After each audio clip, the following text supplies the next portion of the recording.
Day 11 of the war with Hamas, the IDF remains poised to enter Gaza. Ground forces are carrying out exercises in the assembly areas as they await orders to advance. More in this report from ILTV's Steve Leibovitz. The Knesset gathered for a moment of silence for the victims of the horrific terrorist massacres on October 7th. Shedding his usual suit, Prime Minister Netanyahu appeared before the Knesset as the Israeli leader at war. אבל עכשיו אנחנו ממוקדים במטרה אחת, לאחד כוחות ולהסתער קדימה לניצחון. לצורך זה דרושה נחישות, כי הניצחון ייקח זמן. The Prime Minister sent a warning to Iran and Hezbollah. ויש לי מסר גם לאיראן ולחיזבאללה. אל תבחנו אותנו בצפון. אל תחזרו על הטעות שכבר עשיתם פעם. כי היום המחיר שתשלמו יהיה הרבה יותר כבד. Shortly after the Prime Minister finished speaking, the entire Knesset was forced to shelter due to Hamas rocket fire at Jerusalem. The ground forces on the southern border are ready to go into Gaza as soon as they are given the order. The morale and motivation of the Israeli reservists is clear, and they are determined to get the job done, the task to destroy Hamas and remove it as a threat. בשבועות הקרובים נצטרך כולנו יחד לנהל שגרת חיים לצד ניהול הלחימה. היכולת שלנו לנהל שגרת חיים לצד המלחמה תמונה רק בדבר אחד, בחוסן שלנו כחברה. The Air Force and artillery hit over 200 Hamas and Islamic jihadist targets overnight, including a headquarters, where a number of senior Hamas commanders were killed. Meanwhile, the IDF is continuing to carry out searches on both sides of the Gaza border, looking for bodies and evidence that could lead to further information on the missing. The IDF said that Hamas rocket-firing capabilities have been reduced to approximately 100 per day. The rockets still being fired are causing damage. Targets hit include a central bank, a terrorist tunnel network, and rocket-launching squads. Officials caution that Hamas might be holding back some of its rocket arsenal purposely to maintain the ability to continue firing on Israel over an extended conflict. The Sderot municipality reports 2 rocket impacts in the southern city in the latest barrage from the Gaza Strip. There were no injuries. Most of the city's 30,000 residents have already been evacuated. And moving on to the northern front, there was an attempted terrorist infiltration into Israel from Lebanon. 4 terrorists trying to place an explosive device near the border fence by Kibbutz Hanita. The IDF killed all 4. Meanwhile, border exchanges continue between Israel and Hezbollah terrorists. More from ILTV's Devo Klein. This morning, IDF observation troops spotted a terrorist squad attempting to infiltrate the security fence with Lebanon and plant an explosive device near Kibbutz Hanita. All 4 terrorists were killed. Explosions believed to be from anti-tank missiles were reported near the town of Metula on the Lebanon-Israel border this morning. Hezbollah has been shooting at IDF posts in recent days and fired a missile at an IDF tank in fresh Lebanon border clashes. The IDF says no injuries were caused by attacks on the northern frontier. The IDF responded with artillery fire at the sources of the missile attacks. Meanwhile, the Defense Ministry is working to evacuate 27,000 residents from the area. The IDF and Defense Ministry are implementing a plan to evacuate civilians who live in towns up to 2 kilometers from the Lebanese border due to repeated rocket and missile attacks by Hezbollah in recent days. The northern residents are being taken to state-funded guest houses. In recent days, at least 5 Israeli soldiers, 4 Hezbollah terrorists, and 5 Palestinian terrorists have been killed in exchanges. 1 Israeli civilian was killed in the Hezbollah attack Sunday, and 2 Lebanese civilians and a journalist were reported killed by Israeli shellings. And joining us now with more on the latest security and military developments in Gaza is Brigadier General in the Reserves Ram Shmueli, fighter pilot in the Reserves for the Israeli Air Force. Thank you for joining us. Hi. So on the southern front, the IDF and political leaders have been saying for several days that the IDF offensive into Gaza is imminent. Why hold off on this? I mean, what are they waiting for? You know, the Air Force is continuing to strike, but does it still have targets left to strike? We strike in the Gaza Strip for 2 objectives. First of all, to kill and run after all the ISIS terrorist Hamas. that have done the crime in Israel and killed thousands of Israelis, innocent civilians. Second objective is to pave the way for the ground maneuvering. And we are going to start the ground maneuvering in the time and place that will be the best for us. And the objective of the war is very clear. There will be no terrorist threat on our civilians anymore in the southern arena. And secondly, there will not be Hamas control in Gaza Strip. This have to be planned ahead of time, and the Air Force is working in different fronts, mostly in Gaza Strip, but as you heard about it, we put some effort in the northern front, and we suggest the northern front, the Hezbollah and their supporters, not make the mistakes once again, because this time we will not have time to run after this rocket or another. This time it will be very, very painful. So don't check our ambitions how to hit the northern front, and we are going to finish the work in the southern front in order to achieve the war objectives. Now, I want to get to the northern front in just a moment, but right now Israel is really heavily relying on the Air Force in its operation in Gaza. And as you mentioned, sort of the next stage will be a ground operation in Gaza. What will the role of the Air Force be should the ground invasion begin? I have 4 children in the war, and 2 of them in the southern front. And of course, if you want to win a war, you have to have boots on the ground. And the Air Force is there to help the ground forces to make the maneuver and to achieve the targets. As I remember, as a pilot, as a fighter pilot, there is a battalion that are getting inside a very tense situation, and we give them reconnaissance, we give them fire, and sometimes we give them some helicopters to take the wounded and people that were hit. So the Air Force will be part of the war, including the Navy, but mainly the ground forces. So we will wait because we want to see that the civilians are out of the scope on one hand, and we are going to act freely on the ISIS, terrorist, Hamas that are hiding in the tunnels inside Gaza Strip. Now, I want to go to the move to the northern front here. Is Israel truly prepared for a two-front war? And what would a war with Hezbollah look like? This was a question for Israel 10 days ago. We said that we can have 2 fronts, but we were not sure enough. After the mobilization of the reserve forces, we are now sure enough that we have an Air Force that can act in 3 or 4 fronts, and now we have ground forces that can fight in 2 fronts in very efficient way. So we are very confident about what is happening in the north. We don't like to have a war in the north, but there is a moment that a nation have to protect herself.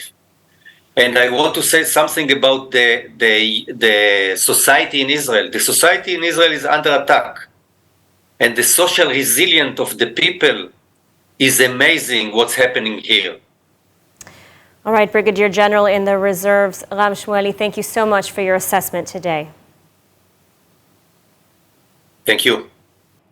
And in other news, Hamas has released a propaganda clip of an Israeli girl seized during the assault on southern Israel on October 7th. In the video, she is seen being cared for, but the terror group neglects to mention she was taken and is being held against her will. There are an estimated 200 Israeli and foreign national men, women, and children being held by terrorists in Gaza, and no aid organizations are allowed access to them. More in the report from ILTV's Steve Leibovitz. The first in what is likely to be a series of propaganda hostage videos was released by Hamas, holding Israelis in Gaza. The video shows 21-year-old Maya Shem, who was wounded and kidnapped while attending a rave concert where Palestinian terrorists murdered over 260 people and took many hostage to Gaza. In the video, Maya says she's receiving medical attention and just wants to go home. אני מיה שם, בת 21 משוהם. כרגע אני נמצאת בעזה. חזרתי ביום לפנות בוקר, ביום שבת לפנות בוקר מאזור סדרות, הייתי במסיבה. נפצעתי קשה מאוד ביד, לקחו אותי לעזה, ניתחו אותי ביד פה בבית חולים 3 שעות, דואגים לי, מטפלים בי, נותנים לי תרופות, הכל בסדר. אני רק מבקשת שיחזירו אותי הביתה כמה שיותר מהר, למשפחה שלי, להורים שלי, לאחים שלי. בבקשה תוציאו אותנו מפה כמה שיותר מהר. Maya's aunt Galit described watching the video saying, "I saw her and I thought I was dreaming. I finally saw the girl after all this time. She looks hurt and scared, but at least she's alive." She said it's very important to have a record of Maya alive. She went on to say, "We demand that the countries of the free world make sure that she and all of the hostages are returned to us." There are an estimated 200 Israeli and foreign national men, women, and children being held by the terrorists in Gaza. Experience the power of truth with ILTV News. If you're looking for quality content and captivating visuals, join our news community and become an integral part of our team as we embark on a mission to unveil the real Israel, dismantling the web of lies and misinformation that surround reporting on Israel. By subscribing to ILTV News, you will not only have access to the latest updates, but you will also amplify our message, creating a ripple effect that carries the truth far and wide. Subscribe today and help reshape the narrative. Available on the web, Android, and Apple. And the Iranian foreign minister has threatened a preemptive strike against Israel by its terror proxies, warning that all options are open. He referred to the Axis of Resistance, a group of Iranian-backed terror groups throughout the region, including Hamas and Hezbollah, who were standing ready to open multiple fronts against Israel. ILTV's William Sharon has the details. Iranian Foreign Minister Hussein Amir Abdullahian threatened Monday night that a preemptive action could be expected in the coming hours. Iranian state TV reported, added that Israel will not be allowed to take any action in Gaza Strip without facing consequences. The foreign minister told Iranian state TV, leaders of the resistance will not allow the Zionist regime to take any action in Gaza. All options are open. He added that the resistance front is capable of waging a long-term war with the enemy. In the coming hours, we can expect a preemptive action by the resistance front, though did not elaborate. Though on Tuesday morning, Israel thwarted an infiltration attempt by Hezbollah into its territory, killing 4 Hezbollah terrorists in an airstrike, it remains unclear if this is the preemptive action he was referring to. The FM also referred to the Axis of Resistance, referring to the Iranian-backed terror groups throughout the region, threatening that if Israel does not stop its war with Hamas, new fronts will be opened. The Iranian foreign minister has in recent days gone on a diplomatic offense, meeting with the leaders of its terror proxies, Hamas and Hezbollah, as well as senior officials in Lebanon, Qatar, Syria, and Iraq. On Saturday night, the Iranian FM met with the Hamas leader Ismail Haniyeh in Qatar, supplying further evidence of the Iranian connection to the terror group. And numerous world leaders have already visited Israel to show their support for the war. And now, in another show of solidarity, French President Emmanuel Macron announced he will visit Israel. And U.S. President Joe Biden is set to arrive tomorrow on Wednesday. ILTV's Devo Klein has the story. U.S. Secretary of State Antony Blinken has confirmed that U.S. President Joe Biden will visit Israel on Wednesday. On Wednesday, President Biden will visit Israel. He's coming here at a critical moment for Israel, for the region, and for the world. And he's coming here to do the following. First, the President will reaffirm the United States' solidarity with Israel and our ironclad commitment to its security. President Biden will again make clear, as he's done unequivocally since Hamas's slaughter of more than 1,400 people, including at least 30 Americans, that Israel has the right and indeed the duty to defend its people from Hamas and other terrorists and to prevent future attacks. As part of his visit, the president will meet with Prime Minister Benjamin Netanyahu and will receive a comprehensive brief on Israel's war aims and strategy. He will also hear from the Prime Minister what Israel needs to continue to defend itself. Biden is also in Israel in part to send a message to Iran and other terror proxies not to intervene and open any other fronts against Israel. President Biden will underscore our crystal clear message to any actor, state or non-state, trying to take advantage of this crisis to attack Israel. Don't.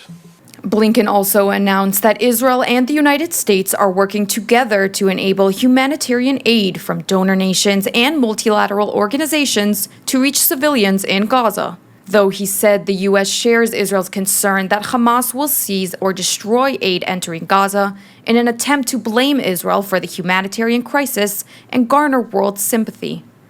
The terror group has to date prevented many civilians from fleeing to safe areas in an attempt to keep them as human shields against a potential Israeli strike. And private Israeli citizens have stepped up to help in the war effort, taking cyber action to assist in locating Israeli and foreign nationals taken captive by Hamas. Hundreds of volunteers, many high-tech and cyber professionals, have joined the effort and are getting results. More from ILTV's Steve Leibovitz. For the past 9 days, 450 volunteers, many of them from the tech sector, have put private sector jobs aside to help to locate Israelis gone missing in the Hamas attack last Saturday.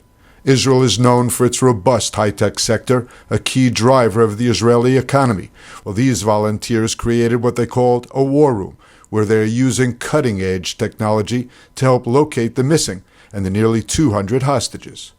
They are basically going through, the vast of information. We have different desks here, and we have teams that are working on technology, cutting-edge technology like AI, like facial recognition, voice recognition, trying to match patterns of movements and all the stuff. So far, the civilians have been successful at tracking down victims and have become a key source of information for the government. We were able to find the status of more than hundreds of people here. In fact, we became the hub for the security forces, for the government agencies. We are today the main information hub that gives different information to different agencies in Israel. This is something that is, that I couldn't believe. If you asked me like a week and a half ago, I would say to you, it can't be. They are analyzing the videos filmed and uploaded to social media by Hamas terrorists. The volunteers are able to track and identify victims, but are working against the clock as hostages remain in Hamas custody. The work has not been easy emotionally. On Friday, we did a kiddush here, entering to the Shabbat. We took wine and we sang a little bit. And once somebody was starting to sing, I think there was not even one eye that kept on and was dry, because we work all day and we kind of maintain a kind of a distance. You have to. This is the way that you protect yourself as a human being. And there was this point that you return to be a human being, and where everybody were like, it's difficult. It's not easy. And now, United Hatalah brings together everyday volunteers to provide life-saving services within 90 seconds. During the war, their volunteers are continuing to offer life-saving services to Israelis of all backgrounds. If you want to contribute to United Hatalah, you can scan the QR code on the screen now. And joining us to discuss the invaluable work of United Hatalah volunteers in the South are United Hatalah volunteers, EMT Rabbi Yehuda Levi, Dr. Daniel Agion, and EMT Soli Khan. Now, United Hatalah EMTs are volunteering all year round. What is it like now during these difficult times? How is Hatalah combating the dangers of this war to allow on-field treatment? Well, as you know, our volunteers are constantly ready to drop anything at any time, anywhere, any place to help someone. And it's no different now. As soon as the initial reports of something going on down south started filtering in during Chag, and we heard what was needed, we dropped what we were doing and headed down to the offices. Some of us were sent south, some of us were sent to the dispatch center, some of us were sent locally to cover and make sure that we're there to help anybody at any time and any place. Even in this difficult time, with what's going on right now, we're still ready to help and we're ready to do whatever we can to save lives. Incredible. And does United Hatalah have a special unit for situations like these? I mean, can any volunteer with proper armor and a helmet respond to calls right now? So as the terrain is all year round, as we suffered many terrible times, even if this was the worst one, we have to be prepared. Any place, at any time, anyone. So we can't have just a special unit. We all need to be ready. It's going to happen right next to us. As it happened where I'm simple EMT, like many others, and I am an ambulance driver. I was on duty on the Chag, and because I was very close to the base in Jerusalem, I was called immediately to drop the prayers and to go straight down south to be in the first hours of the attack. The organization makes sure that we're all going to be trained in the best way. So no matter who it is, we give the best help as we manage successfully to do in some cases. And, we know that United Hatalah is built of volunteers from every background. You have full chapters of Muslim and Arab volunteers. I mean, is there any friction during this time? Can you still find a way to work together? Absolutely, we can work together. There's no friction whatsoever. I am a physician in South Florida, and I carry dual citizenship and was here for the holiday with my family and ended up not being able to get on the flight back home. And I said, I'm going to stay and I'm going to help my brothers and sisters in this extremely difficult time. And there are very religious Jews, non-religious Jews, religious Arabs, non-religious Arabs, a host of people from different cultures and backgrounds and religions with the common goal in mind to save lives and to help other people and do whatever we are called on to do. So I'm privileged to be able to volunteer here, even in this short time that I'm able to, but there is no friction at all. Everybody works seamlessly together. It's very well run and organized. And as long as the mission is common throughout every team, we are able to navigate everything quite seamlessly. Now, United Hatalah is known for treating everyone without any discrimination, and volunteers become almost racially blind when seeing a person in need. How is this expressed today? Are volunteers treating terrorists who are injured?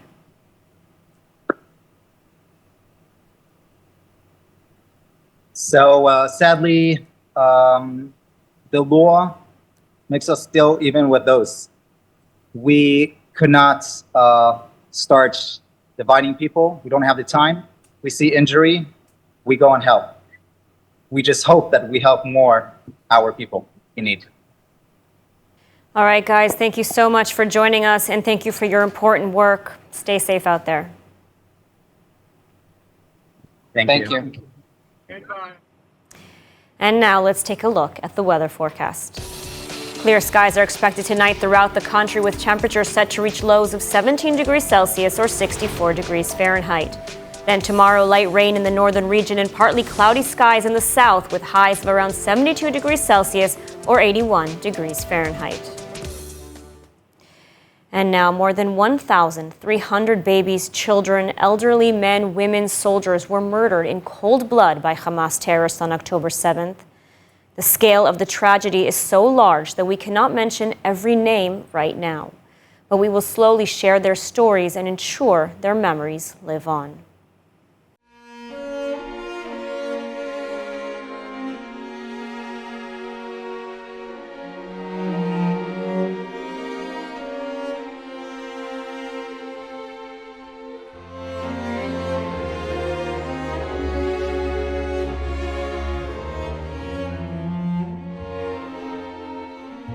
So many lives senselessly lost, hundreds of Israelis still unaccounted for, and dozens still being held hostage in Gaza. Not a single Israeli is not impacted by the horrific events of October 7th.